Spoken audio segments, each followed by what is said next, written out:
to Y2B Fit Talks, where we dive deep into the world of fitness, health, and wellness. Join us as we have heart-to-heart conversations with members of our vibrant boutique fitness studio right here in the heart of Philadelphia. Discover how our unique approach helps our clients build consistency and discipline for long-lasting health and well-being. Testing. There we go. Okay, cool. Hey guys, welcome back to Y2B Fit Talks. My name is Greg, this is Crystal, and with us is Dana Rowe. Dana. So glad that you're here with us today. Thanks. We're so excited to hear your story. Again, we know your story, but we want to be able to share your story out with everyone. Give us a little bit about your background and maybe origin story with fitness. We'll go from there. Yeah. I mean, I'm almost 50. I'm going to turn 50 November 7th, Scorpio all day long. So I've got a lot of life, kind of packed into those 50 years. Always athletic, never the best.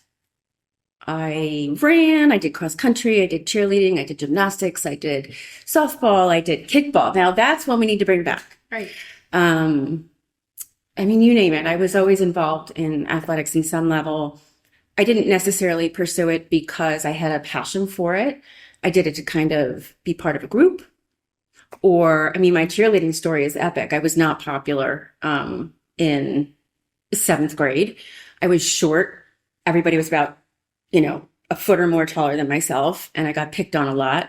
And I also was not like a kid who could do standardized testing or do well in school in that way.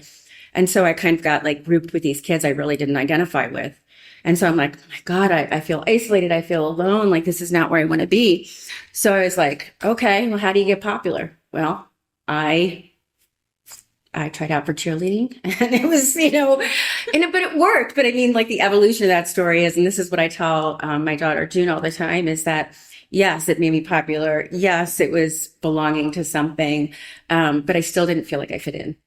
So, I think, and that's true for fitness for a lot of people, I think. It's a means of, especially at first, kind of fitting in and finding a place and maybe finding a rhythm in a space in your high school or your junior high school or whatever it is.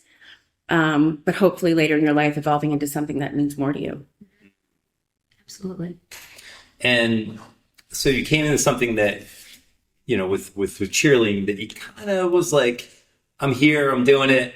But after kind of high school and college, what did that kind of evolve into? What did your movement look like? Sitting on a couch.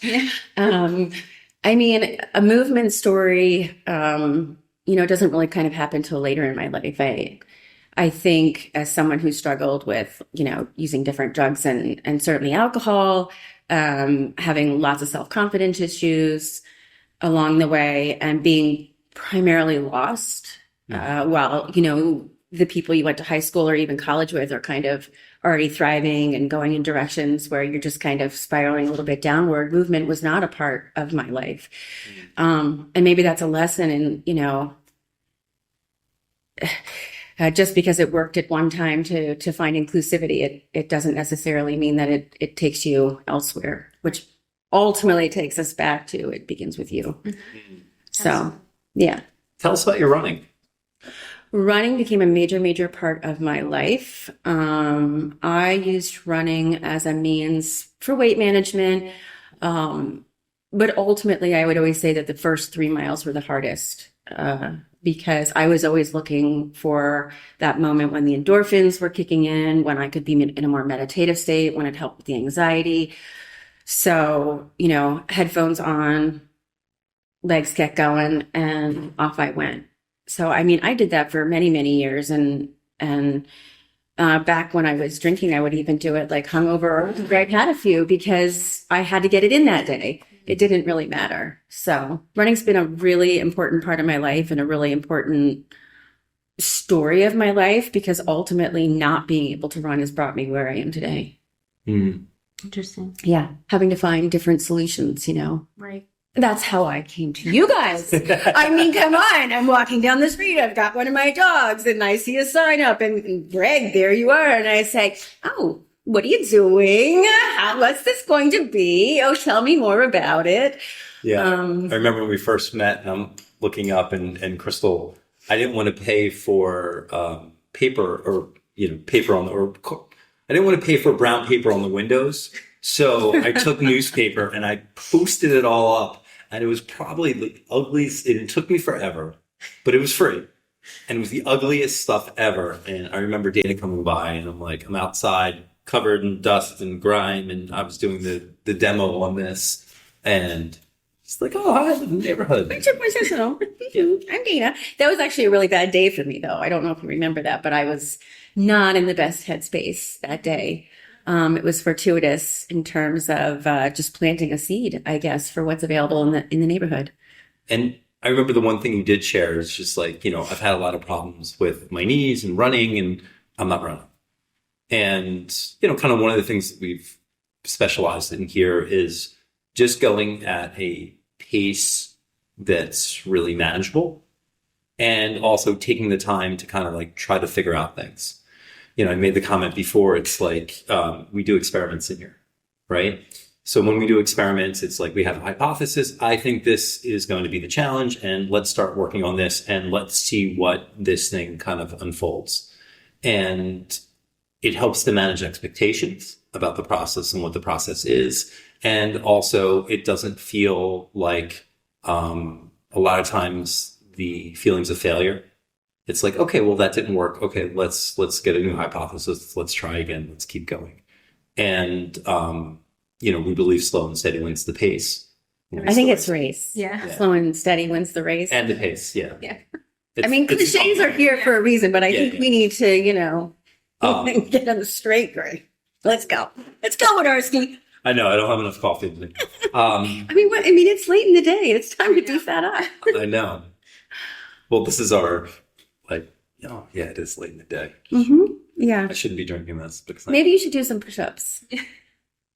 Yeah. Come on, let's go. Let's do a couple right now. I already worked out today. Okay. And then I have to run later. So, well, actually, I want to run later. Let's rephrase that.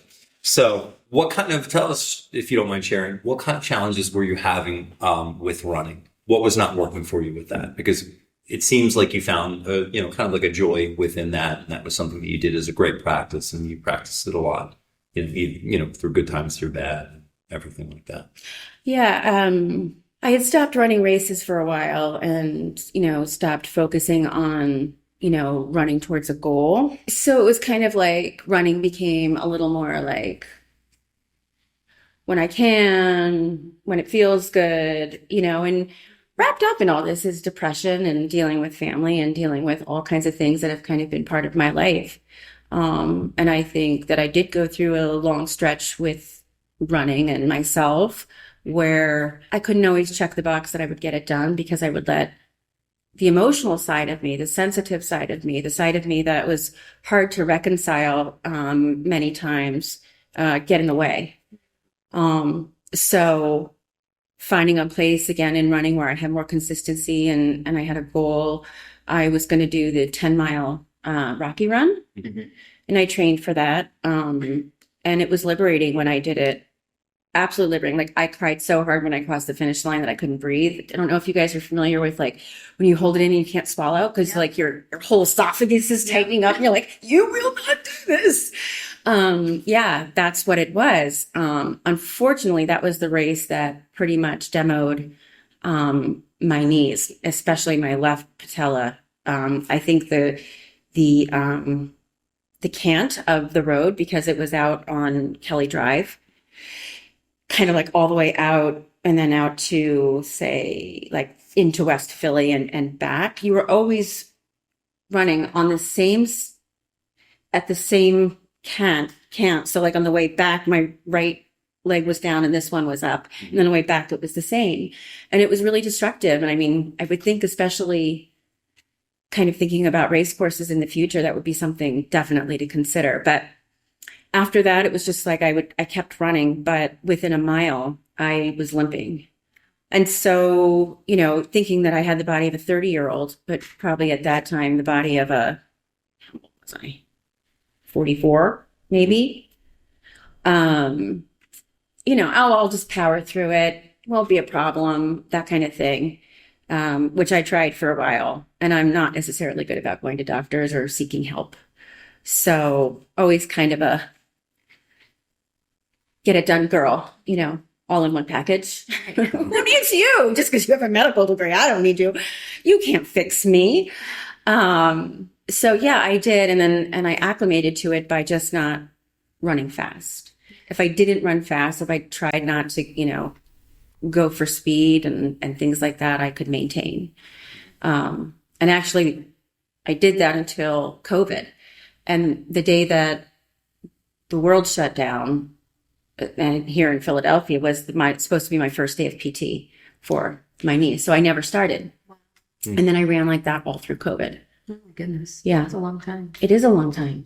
It is a long time. So then when you came and saw us, it was kind of, it was more strength training. And we said, okay, let's start to work on these things and see, let's do some experiments and see if we can strengthen your legs and knees and soft tissue and figure out like, hey, can you get back to running? Well, I mean, there was one critical thing that had happened as a means of my trying to find I had a relationship with drinking my whole life. Over COVID, it went to a place where I was uncomfortable with it. I have a huge, I was born to be an alcoholic, my whole family, massive alcoholics. And kind of thinking back, it was definitely something that I thought I wanted to prove to myself that I could handle, right? I couldn't have said that then, and I didn't even say that 2 months ago, but I can say that now as a knowing of myself. It was like, come on, I got this. I'm not going to fuck up like them. Who's watching? Sorry, over there. Take me as I am, unedited. It's really a better place to be. So where was I? I have ADHD too. So Okay. let's bounce along together. You don't want to be like them, me and your family. Yeah. So yeah, just over COVID, it just became too much of a presence in my life. And I started looking for a community where it wouldn't be centered around drinking. So I was playing squash at a club nearby and really enjoying it and really loving it. And then I tore my right meniscus. So then I was out from that. And then what do you do when you're stressed out, when you have, when there's family circumstances that demand your attention kind of all the time, right? And as a mother, you can't take your eye off that.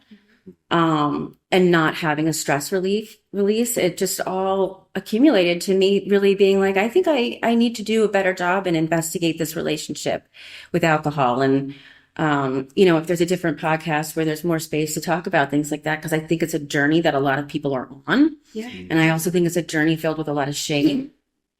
And, I was able to find an outlet where, and a resource and a support where you don't have to stand up and say, I'm an alcoholic.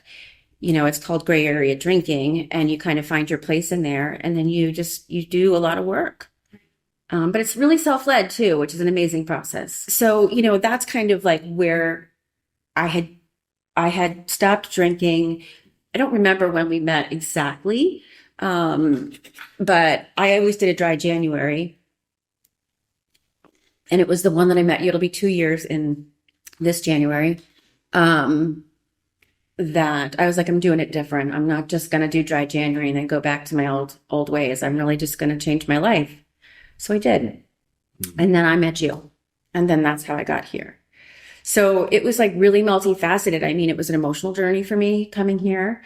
It was kind of my first time back in the saddle in a very, very different context and very different light in terms of the type of exercise I was doing, but also the expectations I had of myself, because, when you kind of like throw your heart open and say, okay, well, I'm ready to do life now, you got to put your ego down with it.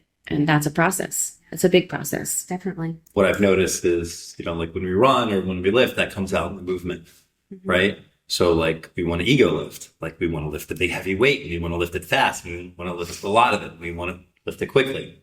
And sometimes we have to just kind of like sit back and be like, okay, all right, I feel all that, but hey, let's do this. Let's do it in more of a mindful way and kind of figure it out nice and slow and steady. Yeah. Yeah.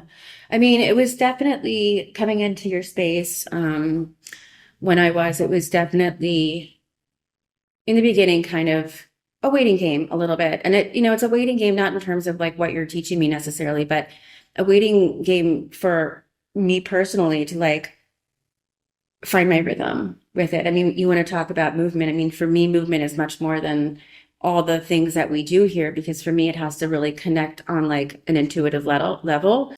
And I mean, like it got to the point where I was like, I need to bring my headphones in because I need music. I need to like just be able to do my routine and focus in on that and do me. And I look a little funny over there in that corner a lot of mornings. And there were a lot of tears for me over there. I point over there because I would take the that thing you jump on. Sure. That's round. Rebounder. Yeah. Yep.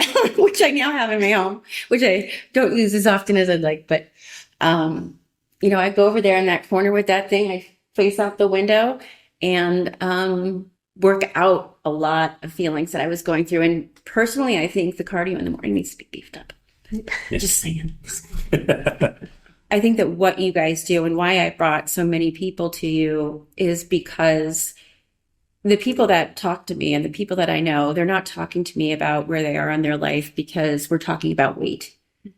We're talking about emotions. We're talking about life. We're talking about how do I do better? How do I feel better? How do I age? I think that's a really important part, especially when you're talking, 45 and older, you can't do it the same way. Yeah. So being here and bringing all those people in, I think that there's just definitely like a common thread of kind of like working your mind and body from the center thread outward. Right. Mm. Beautifully well said. Oh, thanks. Yeah. I got a lot. I mean, we could talk for hours. You might need another cup of coffee, right? Where do I double Where do you click? want to go? Yeah, where do we want to go? I mean, one of the questions that I was thinking about was, you asked me, during the whole time that I was here, and and I'm coming back, but I got really involved in tennis. Mm-hmm. So it's just a little bit of a break. Mm-hmm. But what would I want my daughter to know? Mm. Right? Yeah. I'd want my daughter to know that if your inner voice isn't positive, if your inner voice is telling you you're not good enough, if your inner voice is telling you that you can't do that, if your inner voice is a critic that wants to keep you down, then stop listening. Don't listen. Because if you can't give yourself the self-compassion and the love, no one else is going to, number one. But number two, how do you ever expect to do these things that maybe don't come naturally or aren't easy if you can't be your own cheerleader? Mm. And Absolutely. I think that's where most people struggle with fitness, is because it's about weight or, feelings of being inadequate or feelings of being lazy or just the idea that there's just not enough time in the day, right? And you get home and you're exhausted. How do you beat all of those things? How do you challenge a 24-hour clock and still function? So, I often think of it like, if you could possibly think of yourself kind of like layered in all of these clothing, and one layer of clothing, might be your job. One layer of clothing might be your role as a husband or a wife. One layer of clothing might be who you are, like in your familiar role as a child in your family. We all wear all of these different roles. So if you start kind of saying, all right, well, I'm going to take off that piece of clothing. I'm going to take off this one and this one. All of a sudden, you're kind of left with what? You. Yeah. And who are you without all of the other bits of wardrobe? And I think that's the piece. That's the piece that's going to get you off the sofa. That's the piece that's going to take you into your life journey where you're not on lunch break. You are living your life independent from others telling you who you are. It's really your own path. Yeah. So well said. And so important, right? To think about who are you without all those things, you know? Yeah.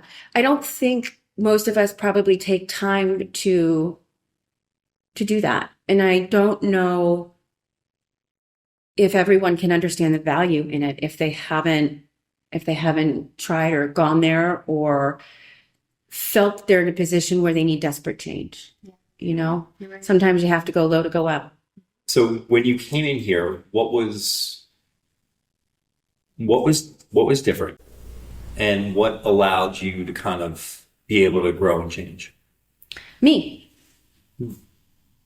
I mean, don't get me wrong. I mean, you know, this is definitely a tool and a very good tool. I leaned on you to, you know how to help me with my injuries and how to be a coach. And we actually worked on that together. You know, like we had moments where we didn't always see eye to eye, and we communicated and we fleshed that out. And, you know, your space and it was the right fit, definitely at the right time, but it was me. You know, that's what got me here. That's what kept me going. And it wasn't me with smoke and mirrors and ego. It was pretty much me being full flesh, heart wide open, saying nowhere but up. Mm-hmm. So it was like a mindset shift for you. Yeah. I mean, and not as consciously as that might sound. I've always been empathic. I've always been extraordinarily intuitive and able to channel and tap into that, not only within myself, but within others. And then in quitting drinking, it exposed like a whole new level of energy and tapping into all those things. And I felt myself maybe a little, you know, I had some really good groundwork in terms of knowing how to become the woman and person I knew I was already becoming, you know, and coming in here and having your support and the routine and starting to feel stronger, you know, was definitely something I could spread on and feel really good about, like I'm adding to myself. Mm-hmm. So I was getting dressed again. Yeah. Yeah. Right. Yeah. What are 2 or 3 pieces of advice that you would like to kind of give to your daughter, but more importantly, kind of like live and be the example to with your movement? Well, I think a big part of, especially my daughter's age, she's 13, you know, she's in junior high school, 8th grade. She's doing really well. Good. Really, really well. She's running varsity cross country, but she's currently suffering from shin splints. So we're on a little bit of a hiatus. You know, but you know, in the journey right now in that is very similar for her to probably where I was. And I remember my first days of cross country. It was really, really funny. And I always came in on my team like second to last. And I was like, well, I'm not last. And I still remember the girl's name, who usually was. And I wish I could give her a hug because it probably wasn't that kind at the time. But I think right now for her, and the lesson that I really want to impart is you might not love it. It might be really hard, but you're definitely going to learn how to do something, right? And it's not just learning how to run. You're going to learn how to do something that's not easy.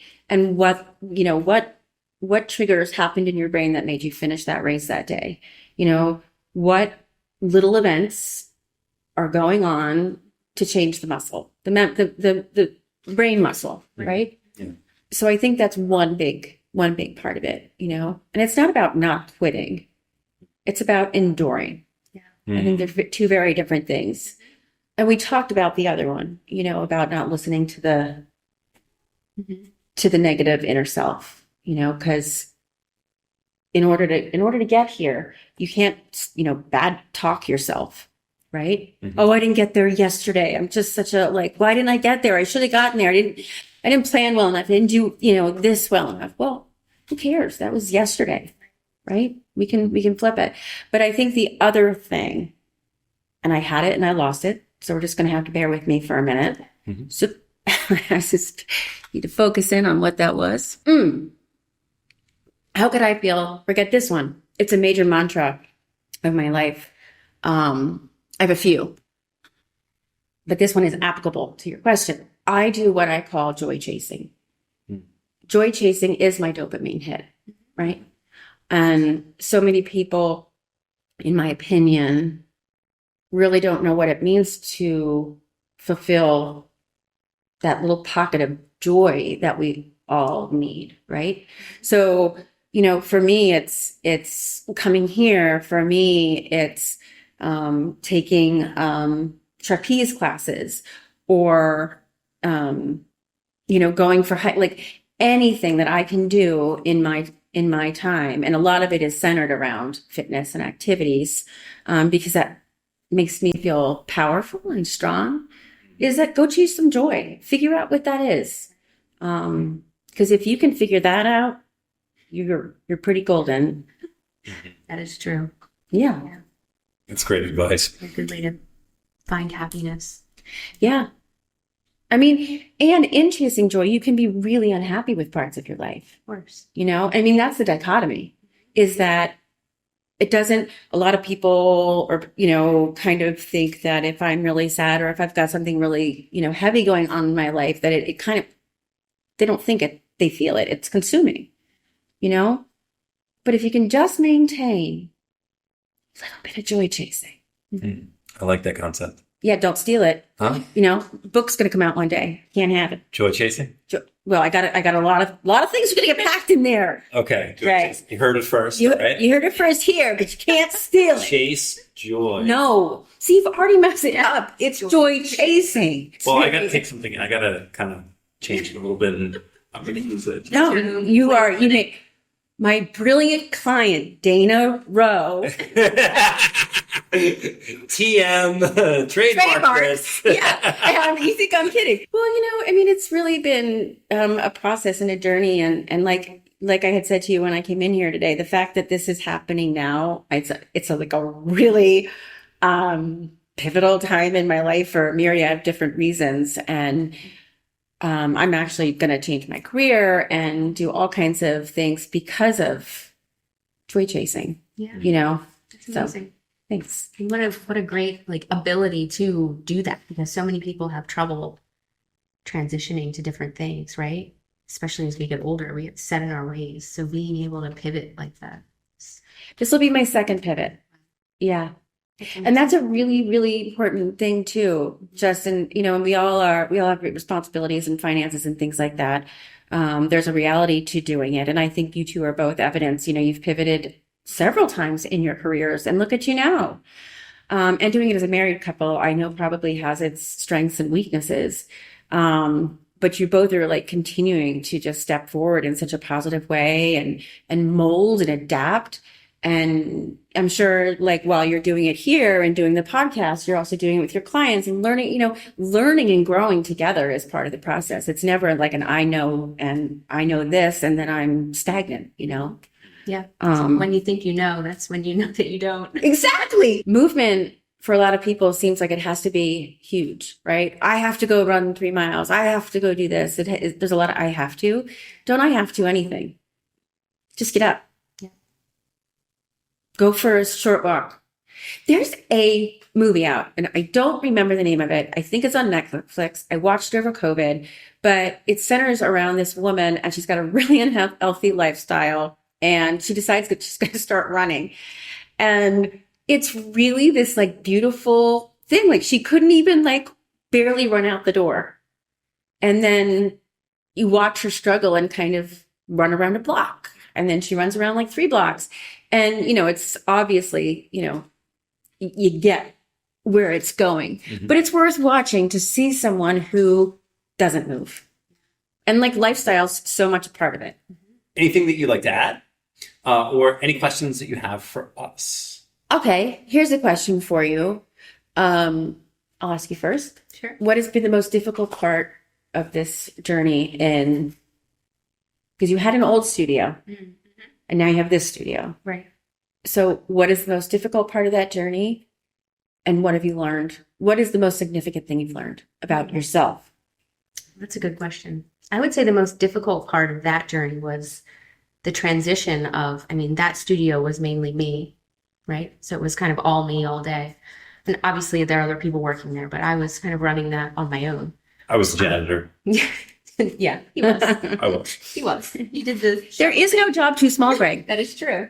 He shoveled the snow and cleaned up. things that were gross, but regularly. it was mainly like my baby. And then over COVID, we transitioned because Greg was leaving his other job because they were closing. So he came on and we really took on more of like a co-parenting role of the business. So I think giving up a lot of that control was hard. Autonomy. Absolutely. Yeah.